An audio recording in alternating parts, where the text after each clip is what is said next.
Welcome back to TarHeelIllustrated.com if you're watching on our YouTube channel. Tar Heel Illustrated, I'm THI staff writer Jacob Turner, and joining me like he usually does after a Carolina football game, THI publisher Andrew Jones, who you can probably notice by the backdrop is currently in Alumni Stadium in Boston. I'm back home in Raleigh, but AJ, we're here regardless for our three things about Carolina's 26-22 victory over Boston College on Saturday. AJ, first thing we got to start with some positives from this game. I know it was a tight one throughout, and Carolina kind of just pulled away at the end. But Trey Morrison had some big plays. Defense got a lot of pressure on Boston College quarterback full Jerkovic. I knew, at least for me watching on TV, AJ, what did it look like to you there in person? Were those kind of two positives from today's game? Yeah, Trey Morrison was fantastic. Everyone's going to focus on the last play that he made when he intercepted the two-point conversion and ran back for 2 points they needed.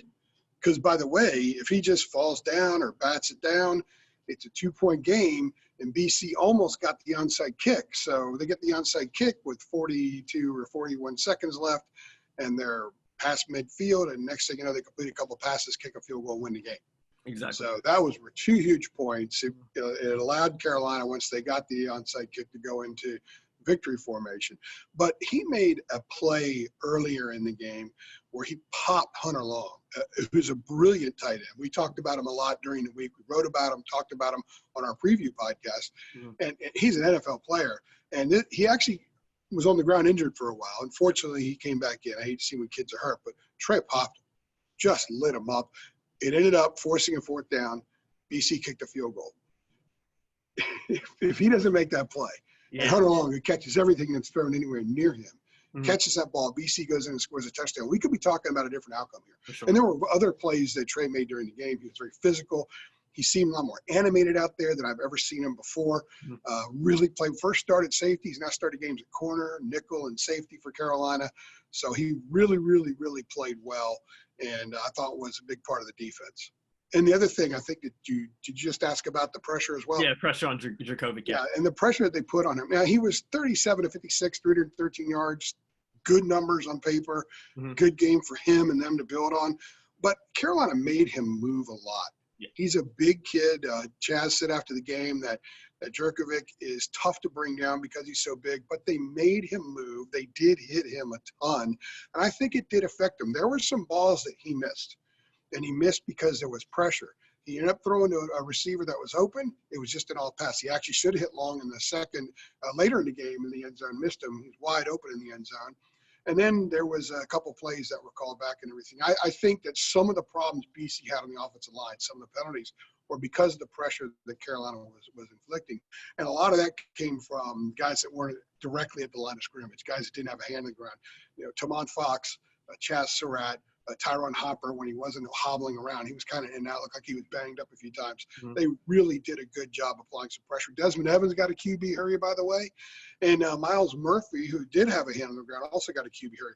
3 sacks, I think, is the final number, and 7 quarterback hurries. At least that's what the official stats said here today. I think it's a lot more. Carolina will probably score it a lot differently, and will be interesting to see what PFF has. I think there were a lot more than 7 QB hurries, but it was enough that BC was unable to get more touchdowns. And they had the ball in the red zone 5 times and kicked 3 field goals. So Carolina kept them out of the end zone. A big part of it was just the pressure that they put on Jerkovic. Absolutely. It was especially in that first half, it was a lot of instances with Carolina's defense, just bend, don't break. I mean, Boston College got down there in the red zone, but UNC was holding them to a couple of field goals at least, especially in that first half and really throughout the game. AJ, we focused on a few things that, let's say, went well for Carolina today. Maybe let's switch the focus now to some things that maybe didn't go as well for UNC today.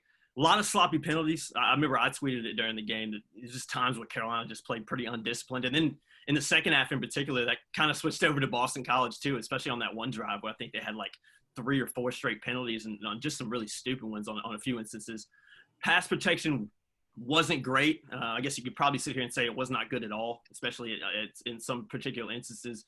And Sam was a bit off. We've seen a lot better game. I think you mentioned it in your 5 things that you can, or 5 takeaways, which you can check out on the website, that, Sam has had better games in a Carolina uniform than he had today.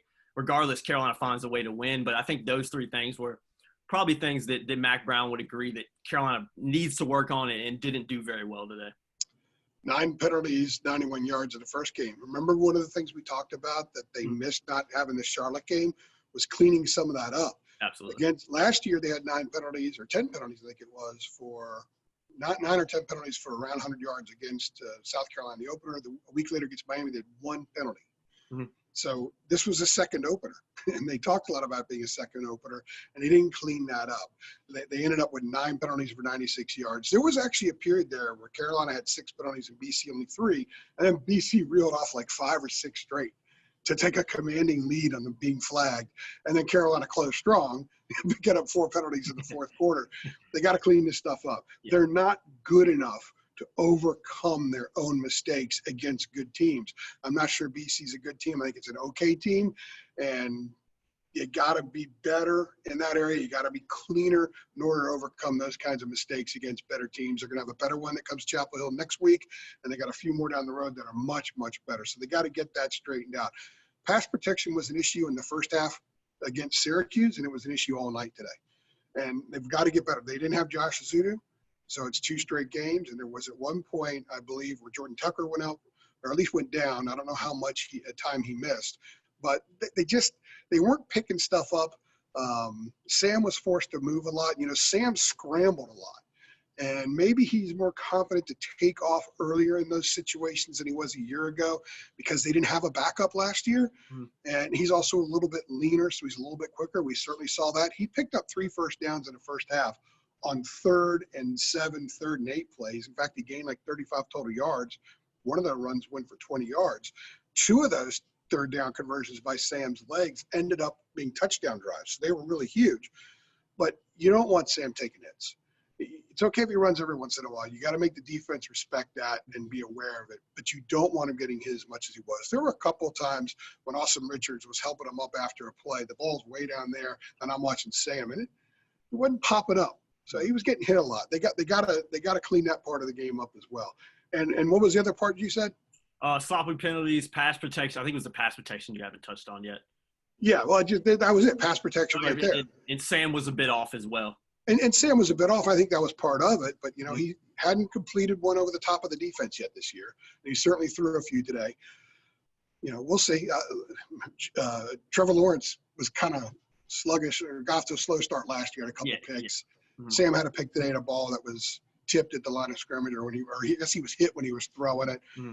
Had a tip ball for interception in the first game, then one that he threw into double coverage. He threw into double coverage today and had a pick, but it was called back because of a penalty on BC. So Sam hasn't looked at the A-plus level that I think people expected. I think he's been in an A level, and people expect A-plus. And I do think for this team to reach its goals, he has to be A-plus.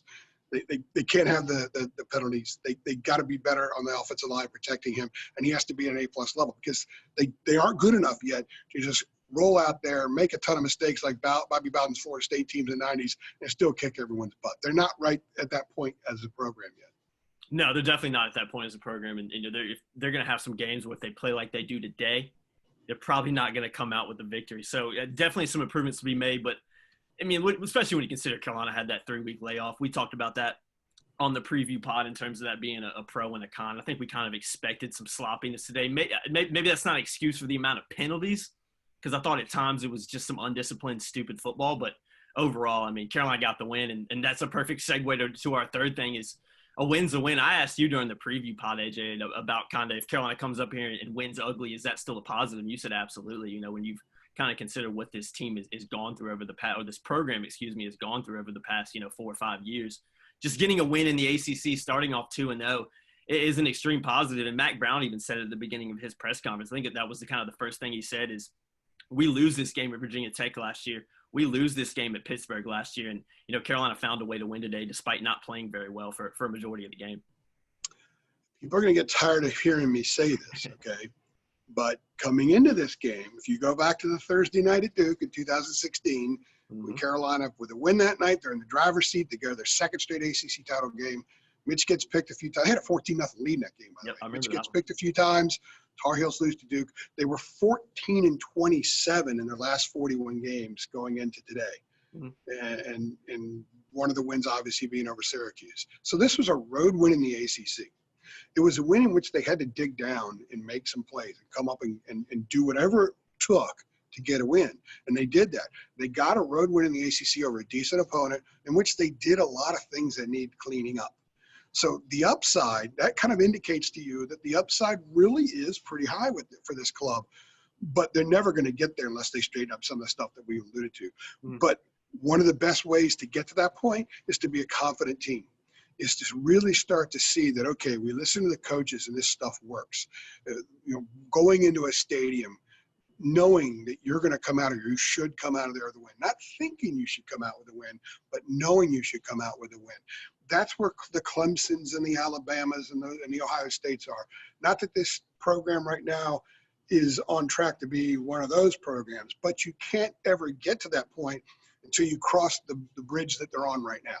So getting a win on the road, doesn't matter who you beat, but beating a decent team with some pretty good players, and now 2-0 in the ACC. They're going to go into nearly the middle of October with no losses. I know, crazy schedule, but you know what? You've got to find little things to make yourself feel good about things and to build on when you're a program that, other than 2015, hadn't won more than 8 games in a season since Mac was here the last time. So a win on the road is a big deal for this club. That number, by the way, is now 15 and 27 in the last 42. It was 13 and 27 a month ago. Now it's 15 and 27.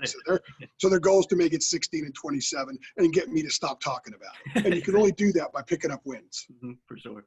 For sure, AJ. It wasn't pretty today. I mean, I think everybody could agree with that. I mean, in fact, it was quite ugly sometimes on both sides of the ball. But Carolina coming out on top tonight, 26-22 in Boston over Boston College. AJ, that's going to do it for us. I'm going to let you get back to it in that 45-degree press box you're in right now. My fingers are freezing. I'd send you some gloves if I could. Kevin Roy can send that gif of the crazy Jim Carrey typing. It's so hard to type right now. Hey, a little adversity. You have to work through a little adversity tonight, AJ. You got to love it. I got to catch a plane in about 8.5 hours. Exactly. So. AJ will not get much sleep tonight, to say the least. But that's going to do it for me. AJ's in Boston. AJ, thanks for coming on here and talking to me. As always, guys, if you enjoyed the video, be sure to like it. Be sure to share it, and we'll see you guys in the next one. Thanks.